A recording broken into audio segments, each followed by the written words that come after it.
I'm with Sarah Wilkinson, the indefatigable campaigner and reporter over Gaza and the genocide of Palestinians by the Israeli government.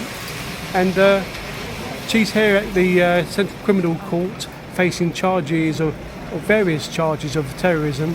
And we're going to ask her about that just now and how she feels. So, good morning, Sarah. Good morning. I'm terribly sorry to see you in this position. Could I first of all ask you why you think you're here today? I'm here today because I report about Gaza, and I've been doing so quite prolifically, and I'll admit, between 30 and 50 posts per day. And so the idea really is to silence journalists, activists, and even doctors and anybody that supports Gaza. So the only way that they can do this is by criminalising us, as if supporting the Palestinians of Gaza and opposing genocide is something to be criminalised.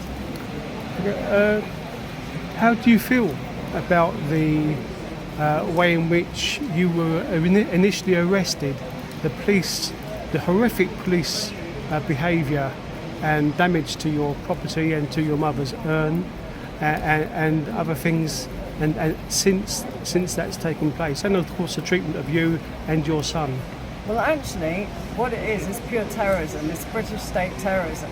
And that's the irony of it, is that we are being arrested on charges of terrorism purely for opposing the Israeli genocide, and yet what is being meted out against us is actually terrorism, like terrorising the community, closing off the top end of town, sending balaclavaed thugs to your house, ransacking your house, including your property, stealing and looting your property, and then not listing it as items that you've taken. That actually is terrorism. That's terrorism against us.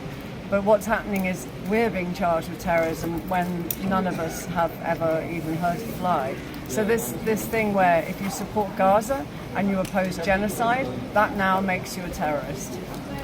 So, Sarah, do you think then that this persecution has got anything to do with our government? Do you think the police and the government are involved with Mossad or the Israeli government and are supporting them in attacking yourself? It's absolutely straight out of the Tel Aviv paper. Some of the questions in my first interrogation, they were not British questions, they were racist questions, which I actually had to break my no comment for.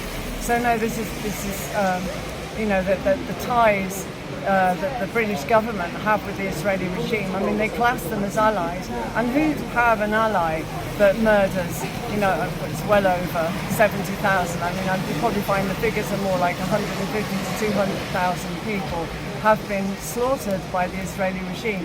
And so who'd have an ally that does this? And just terrorise an entire community and want to ethnically cleanse an entire population for the Greater Israel Project, which is what it is. So yeah, this is, the British government is tied in so tightly, so deep-rootedly, that what it's doing is protecting the Israeli state at any cost.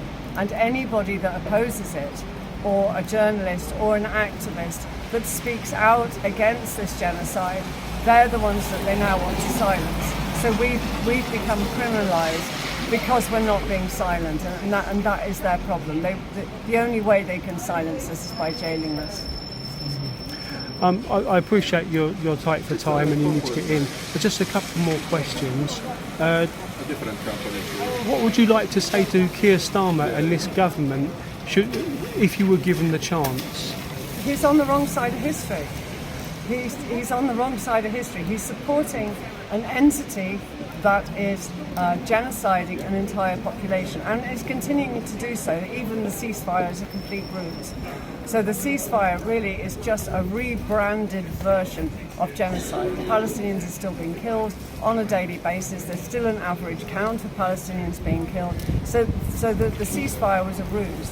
And Keir Starmer is completely in league with the Israeli regime taking over not just Gaza but the whole of Palestine. And what I would say to him is he's on the wrong side of history. I mean, one day, maybe he'll be in The Hague, and that's where he should be, because he has been, helping to militarize this genocide, trading in weapons, sending over weapons, making sure that the Israelis can still facilitate what is mass murder.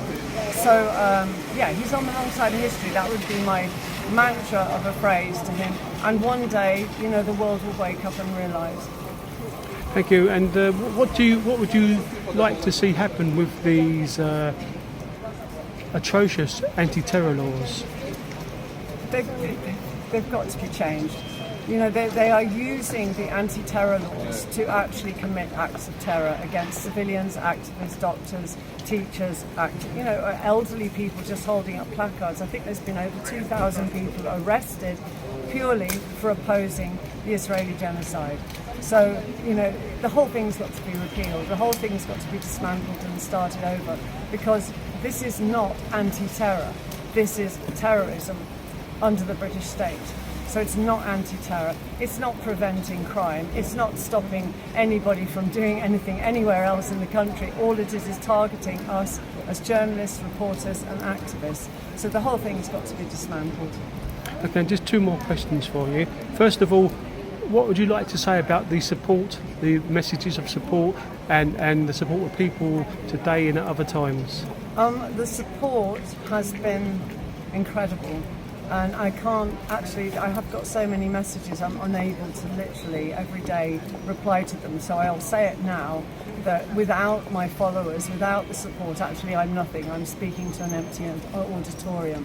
So thank you to all my supporters and everybody that's come out on these horrible, wet, rainy days just to support me, because I'm not really the story. The story is free speech, the story is Palestine, the story is Gaza, the story is genocide, and the story is stopping this Israeli impunity, which is continuing to the point where eventually we will have an entire nation of people ethnically cleansed.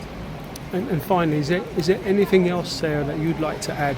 We are being persecuted purely for supporting the Palestinians and trying to save Gaza. That is why there's this witch hunt about people who persist on telling the truth. And if we keep persisting on telling the truth, then they will completely persist to try and stop us. And so this will go on and this will go on and on and on. Because as soon as I come out of court, even if I'm acquitted or whatever happens, then something else will happen. They need to silence the journalists, and we've seen this with the international journalists not being allowed into Gaza. It isn't just them, it's everybody on social media, it's everybody who's in a protest, it's everybody who's marching the streets. Everyone who wants this genocide to end basically is not exempt from arrest any longer.